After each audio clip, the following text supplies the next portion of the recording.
항암 치료보다 효과적인 암 치료법, 재발 전이 걱정 없는 가장 좋은 암 치료법에 대해서 이 나카무라 지니치 선생님이 의사를 반성한다라는 책에서 소개하고 있는 내용들을 좀 살펴보도록 하겠습니다. 어떻게 앱노말 세포가 증식을 하면서 이 정상 세포가 비정상적인 세포가 되면서 무한대로 더블링 이 뇌의 그 명령을 받지 않고 이 멜리그넌트 악성 종양이 되는지 기전을 설명하면서 가장 안전한 이 암 치료 방법에 대해서 소개를 하고 계시는데요. 자, 여기 보시는 것처럼 우리 몸에는요, 약 100조 개의 세포가 있습니다. 야, 100조 개면 우리가 몇 날 며칠을 우리 세포를 세도 다 세지 못할 만큼 많은 세포가 있습니다. 특별히 암세포는 하루에 약 5,000개 정도가 생성이 돼요. 저도 여러분도 하루에 5,000개 정도의 암세포가 생깁니다. 자, 한 몇 시간은 세야 될 거예요. 그죠? 5,000개면. 자, 그런데 100조 개의 세포 중에서 5,000개는 사실 우리가 5,000개 하면 굉장히 큰 세포 숫자인 것 같지만 100조 개 중에 5,000개는 없는 것이나 마찬가지의 숫자예요. 이게 5,000개 떼내도 보이지도 않습니다. 그렇다면 우리 몸에는 수많은 100조 개의 세포가 있는데 그 중에 암세포가 매일 5,000개씩 생겨도 사실은 없는 것이나 마찬가지의 숫자인데 몸의 면역체계가 제대로 작동하기만 하면 이 5,000개의 암세포는 스스로 매일 깔끔하게 오토파지 명령을 내리면서 야, 너 망가졌네? 세포가 여기 찌그러지고 손상이 됐어. 그러면 넌 암세포니까 망가졌으니까 스스로 너는 죽어야 돼 하고 오토파지 명령, 스스로 파지하는 죽으라는 명령을 받게 돼 있어요. 건강하다면. 매일매일 깔끔하게 5,000개를 처리할 수가 있는데 백혈구를 비롯해서 자가 면역 시스템, 오토파지 명령이죠. 자가 면역 시스템에 의해서 암세포가 죽으라는 자살 명령을 받고 사멸하게 되어 있는데 일단 암세포가 손상된 세포가 죽지 않고 그 명령을 받지 않으면 문제가 심각해져요. 그래서 면역 시스템이 감당할 수 없는 숫자의 많은 암세포가 점점 1,000만 개, 2,000만 개 누적이 되면 이제 문제가 생기는 겁니다. 자, 그래서 앱노말 그 비정상적인 세포가 어떻게 증식되냐면 정상적인 세포에 유전적인 변화가 오기 시작해요. 예를 들어 IGF-1이나 메티오닌 같은 동물성 단백질이나 지방을 많이 드시면 암의 유전자가 변형이 오기 시작합니다. 그래서 이 암세포로 변화가 되는데 문제는 이 암세포가 더블링 작용을 해요. 더블링 오브 the cancer cell 여기 보니까 빠른 속도로 무한 증식하는 것이 암세포의 특징인데 자, 암세포의 특징이 뭐래요? 빠른 속도로, 느린 속도로 증식하는 것이 아니라 빠른 속도로 이렇게 이 더블링 하는 게 무한 증식하는 것이 암세포의 특징인데 암은요 10년이나 20년 동안 암세포가 증식해야 암이 됩니다. 그래서 여러분들이 지금 암 이제 이렇게 0기에서 1기 정도 석회화되고 있고 칼슘화되고 있다 하면 이미 여러분들은 10년, 20년 동안 이 세포가 뭐가 된 거예요? 유전자가 변화가 되면서 암세포로 더블링 하던 과정 중이었다는 얘기예요. 자, 그래서 암세포가 1개에서 2개로, 2개에서 4개로 암세포의 특징은 2배수로 더블링 증가를 하는데 1개의 암세포가 10번 세포 분열하면 2024개가 되고 20번 분열하면 104만 개가 됩니다. 그래서 이처럼 30번을 분열하면 무려 10억 7,400개가 돼요. 요때 10억 7,400개 암세포가 되면 요때 암세포의 지름이 1cm예요. 그러면 여러분들이 지금 암으로 발현이 돼서 1기다, 2기다 하실 때는 이미 여러분들이 10년, 20년 동안 여러분의 유전자가 변화가 오기 시작해서 더블링 해서 104만 개에서 10억 7,400개가 돼서 암세포 지름이 1cm 되기까지는 오랜 시간이 걸렸다는 겁니다. 유전자가 변화됐을 때. 그래서 비로소 초음파나 CT에서 1cm 정도가 발견될 정도면 여러분들 10년, 20년 어쩌면 어려서부터 여러분들이 동물성 단백질이나 동물성 지방으로 여러분의 유전자를 오랫동안 변화시켜 왔다는 거예요. 그래서 이게 말리그넌트 정상세포가 암세포가 되기까지 무려 지름이 초음파에서 발견될 1cm 정도가 되기까지는 이처럼 수많은 세포 분열을 했는데 암세포의 특징은 보니까 뭐예요? 여러분들이 아시다시피 뇌의 명령을 받지 않고 be out of control cellular division. 억제할 수 없는 빠른 속도로 세포 분열이 일어나면서 이 10억 7,400개가 1cm 정도의 지름이 되기까지는 오랜 시간이 걸렸는데, 자, 여러분, 선진국에서는 암 환자들을 어떻게 고치는지 한번 볼까요? 지금 여기 이 나카무라 지니치 선생님은 일본의 사례들을 많이 설명하고 있지만, 일본의 아마 빅3, 빅5 병원에서 암 환자들이 어떻게 이 예후가 어떤지를 소개하고 있다면, 선진국으로 불리는 캐나다와 스웨덴에서는 암 환자들을 3대 대중요법으로 치료하는지 한번 볼까요? 캐나다, 스웨덴, 독일, 이런 암 환자들에게 항암 치료나 수술을 하지 않기로 유명합니다. 자, 보니까 선진국일수록 어떻게 치료해요? 항암이나 방사선 수술과 같은 이런 3대 대중요법을 하지 않기로 유명해요. 왜냐하면 캐나다에서는 암 환자의 6%만이 수술을 받고 있고요. 와, 우리나라하고는 너무 천지 차이죠. 우리나라는 암이다 하면 무조건 여러분들이 생각할 겨를 안 주고 수술 날짜 잡고, 수술 끝나고 나면 바로 항암 들어가고, 항암 끝나고 나면 바로 방사선으로 들어가고, 그래서 여러분들이 생각할 겨를도 없이 이미 그런 상태에 와 있는데, 캐나다나 스웨덴 같은 선진국에서는 암 환자의 6%만이 수술을 받고 항암 치료는 겨우 5%밖에 받지 않아요. 예. 더구나 수술과 항암 치료를 병행해서 치료하는 의사는 캐나다에서 무려 3%밖에 안 돼요. 이 부분에 대해서 여러분들이 조금 생각해 보시면 좋을 거예요. 왜 캐나다나 스웨덴 같은 선진국 의사들이 항암 치료라 수술을 하지 않을까요? 여러분들 한번 생각해 보신 적 있어요? 왜 선진국이면 캐나다나 스웨덴 같은 선진국에서는 항암 치료나 수술을 하지 않을까요?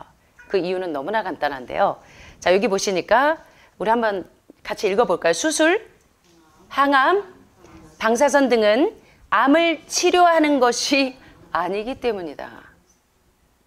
여기 굉장히 충격적인, 이분이 왜 돈 버는 의사의 일을 포기했는지 아시겠죠? 왜 인기 없는 길을 가셨는지.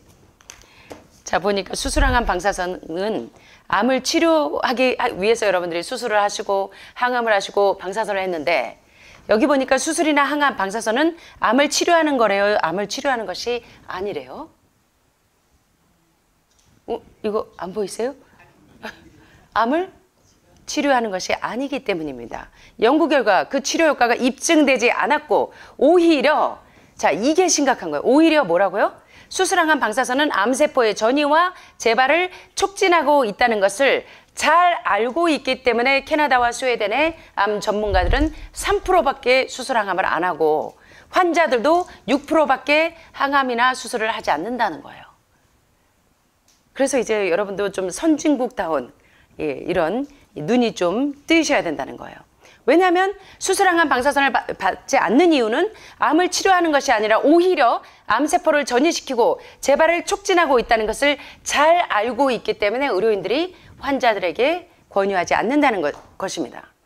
효과가 없다는 것을 잘 알면서도 돈을 벌기 위해서 마구잡이식으로 말기암 환자들에게 수술, 항암, 방사선으로 환자의 몸을 찢어놓고 훼손하는 것은 인간이 할 짓이 아니기 때문이라고 나카무라 지니치 선생님이 평생 환자들의 몸을 찢어놓은 것에 대하여 의사를 반성한다고 이 책을 쓰신 거예요. 그래서 여러분들이 이 양심적인 의사들이 하는 얘기를 좀 귀 기울여서 들으실 수 있는 시야가 있었으면 좋겠어요. 자, 미국에서 이루어진 한 연구 결과, 이 논문들을 좀 보시면 이것을 과학적으로 입증을 하고 있습니다. 이제 눈이 뜨이시면 여러분들이 참 좋을 것 같은데, 심폐소생술을 받고 인공호흡기에 의지한 채 중환자실 치료를 받은 말기암 환자들은 그렇게 하지 않은 환자들에서 의에 비해서 마지막 일주일 동안 퀄리티 오브 라이프, 삶의 질이 아주 현저하게 떨어진다는 것입니다. 환자들을 돌봤던 분들도 그들이 너무나 고통스럽게 돌아가시는 걸 보면서 우울증이 다 걸린대요. 예, 삶에 대해서 다시 한번 생각해 보는 거예요. 자기들이 케어했던 환자들이 너무나 고통스럽게 사망한 지 6개월 후까지도 심각한 우울증을 겪을 확률이 무려 3배 이상 높아진다는 겁니다. 그래서 항암이나 방사선과 같은 독극물에 많이 노출되면 노출될수록 그들의 삶의 질이 마지막에 너무나 고통스럽게, 그래서 그들을 돌봤던, 그 환우들을 돌봤던 사람들도 그들이 사망한 지 6개월이 지날 때까지 심각한 우울증을 겪을 확률이 무려 3배 이상 높아요. 자, 자, 여기도 보면 키모테라피를 사용한 사람들, 항암 화학적인 요법을 사용한 사람들의 삶의 질에 대한 암 환자의 그 임종시에 이 항암을 사용한 사람들의 삶의 질에 대한 이 통합 검토 논문들을 쫙 보니까 13개의 연구 논문들이 결론적으로 이야기한 것은 대부분의 이러한 연구들이 무엇을 확인했냐면 진행성 말기 암 환자들이 키모테라피를 완화 요법을 받은 사람들이 삶의 질이 얼마나 떨어졌는지에 관한 것을 입증하는 이 논문들에서도 이야기하지만 완화치료 전문팀과 상담한 말기암 환자들은 화학요법 치료를 더 일찍 중단합니다. 항암이나 방사선과 같은. 대신 호스피스 케어를 더 일찍 선택하고 삶의 마지막 단계에서 고통을 덜 경험하기 때문에 더욱이 이들은 일반적인 연명치료를 받은 사람들보다 25%나 더 오래 산다는 거예요. 항암 화학요법을 받은 사람들보다 오히려 25%나 더 오래 사는 이 놀라운 결과들을 발표하고 있고요. 자, 여기도 이제 유명한 의사들이 많이 소개가 돼요. 일본에서. 나카라 기아치로는 일본에서 손가락으로 꼽을 수 있을 만한 유명한 암 전문 의사인데, 특별히 이 기아치로 선생님은 방사선 요법에 대해서 아주 혹독하게 비판을 하고 계십니다. 방사선으로 1년 동안 치료하고 여기다가 항암제까지 사용을 하면 환자는 99.9%가 저세상으로 간다라고 이야기를 합니다. 방사선뿐만 아니라 수술과 일본은 한국보다는 의료진이나 그 의료 기술이 좀 많이 더 발달이 돼 있는데도 불구하고 방사선을 1년 동안 치료하고 여기에 항암제까지 사용하면 환자가 99.9%가 저세상으로 간다라고 이야기할 만큼 방사선 치료에 대해서 혹독하게 비판하고 계시고요. 또 방사선뿐만 아니라 수술과 항암제 또한 일시적으로 암의 사이즈는 줄여놨는데 환자는 이미 저세상으로 가고 없다는 거예요. 환우분들은 암의 이 사이즈가 줄어들면 상당히 좋아하시는데 이미 다른 곳으로 재발전이 되어 있거나 환자는 저세상으로 가고 없다는 것입니다. 그래서 일시적으로 암의 크기는 줄여놓지만 효과는 거의 없고 다른 데로 원발해서 다른 데로 전이가 되어 있는 상태가 많기 때문에 오히려 암세포가 내성이 생겨서 자연치유로도 고치지 못하게 될 정도로 역효과가 나기 때문에 이제는 환우분들이 항암과 방사선에 대해서 눈을 좀 떠야 된다고 이야기를 합니다. 그리고 수술과 항암 그리고 방사선으로 걸레 조각처럼 산산이 조각난 장기를 되살리는 것은 자연치유로도 몸의 자연적인 회복력으로도 고칠 수 없을 정도로 이 몸이 망가진다는 겁니다.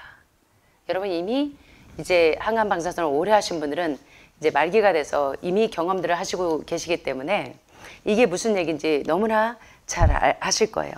그래서 이 왜 나카무라 진이치 선생님이 의사생활을 평생의 의사생활을 반성하시는지에 대해서 여러분들의 마음으로 이걸 좀 이해하셨으면 좋겠습니다.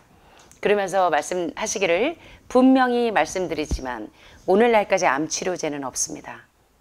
가장 좋은 치료법은 오히려 당신이 먹은 음식이 당신의 몸을 만들었기 때문에 히포크라테스, 의학의 아버지 히포크라테스가 이야기한 것처럼 무엇이 약이 되고 하고 Let food be thy medicine and medicine be thy food.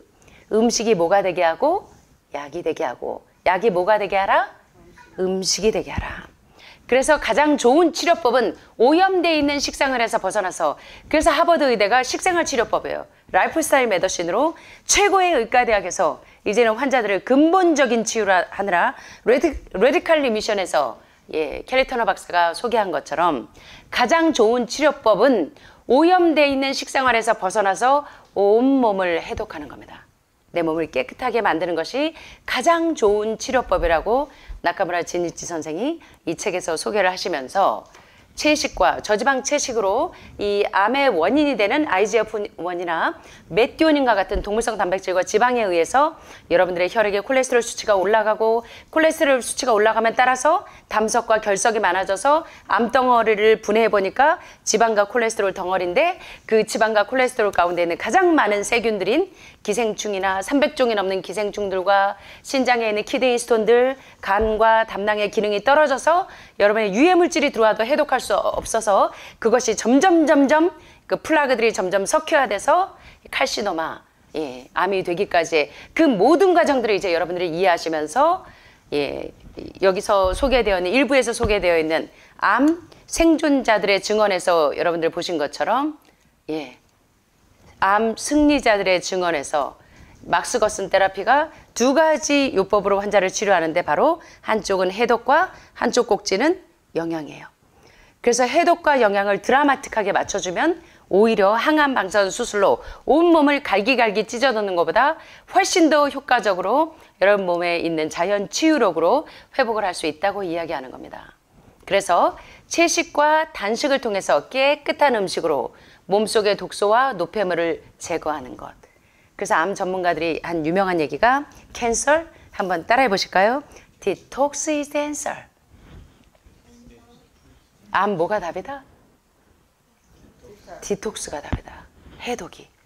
이 몸에 있는 독소들, 몸속에 있는 대장에 있는 용종들을, 용종이 선종이 되고 선종이 암이기 때문에 대장에 있는 용종들을 다 녹여내고 또 온 뇌혈관부터 소화기, 위장, 소장, 대장, 간, 담낭에 있는 온갖 종류의 300종이 넘는 기생충들을 다 녹여내고 이 기생충이 암이 시작되는데 굉장히 중요한 역할을 해요.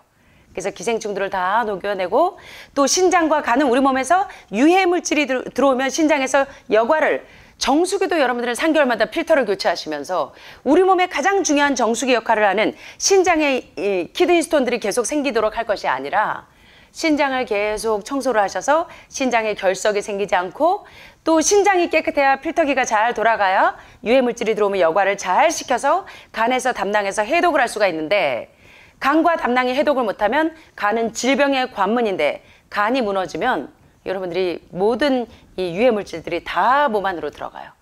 그래서 해독기가 망가지면 빨리 여과기와 해독기부터 고쳐야 됩니다. 그래서 간 청소가 4단계. 그래서 담낭이나 간에 담석이 생기지 않아야 혈액과 혈관이 깨끗해서 림프가 깨끗해야 림프 전이도 없고 그 몸속의 독소와 노폐물이 없어지면 면역력이 쑥쑥 올라가면서 내 몸속의 암세포를 건강한 정상세포들이 모조리 잡아먹도록 하는 것이 가장 안전한 암 치료법이라는 거예요. 이거를 깨닫기까지 의료인들은 이거를 암에 걸리면 이걸 알아요. 그래서 막스 거슨 테라피를 해서 두 가지 꼭지를 잘 균형을 맞추면서 해독과 영양으로 이 몸을 드라마틱하게 회복을 하는데 여러분들이 안타깝게도 3대 대중요법의 화학요법에 의해서 몸이 걸레가 될 때까지 망가질 때까지 계속 재발전이가 되는데도 왜 재발전이가 되는지를 모르는 분들이 너무나 많다는 거예요. 그래서 환자들의 눈을 감기운 그 책임에 대하여 나카무라 진이치 선생님이 의사를 반성한다고 책을 쓰신 겁니다. 이런 양심적인 의사들이 일본에서는 참 많이 나와요. 일본, 캐나다, 미국, 독일 같은 이렇게 해서 치료된 암은 절대로 재발이나 전이를 걱정하지 않아도 되는 가장 좋은 치료법이라고 나카무라 진이치 선생님이 소개하고 있는 겁니다. 여기에는 시간이 조금 걸려요. 조급하게 생각해서 그나마 괜찮은 몸을 3대 대중요법으로 걸레의 조각을 만들지 말기를 바란다고 나카무라 진이치 선생님이 진심으로 호소하고 계시는 책이 바로 이 의사를 반성한다라는 책입니다. 치료는 속도가 아니라 방향이라는 점을 다시 한번 강조하시면서 2부에서 중요한 내용들을 말씀하시는데 여러분도 눈이 좀 뜨이셨으면 좋겠습니다.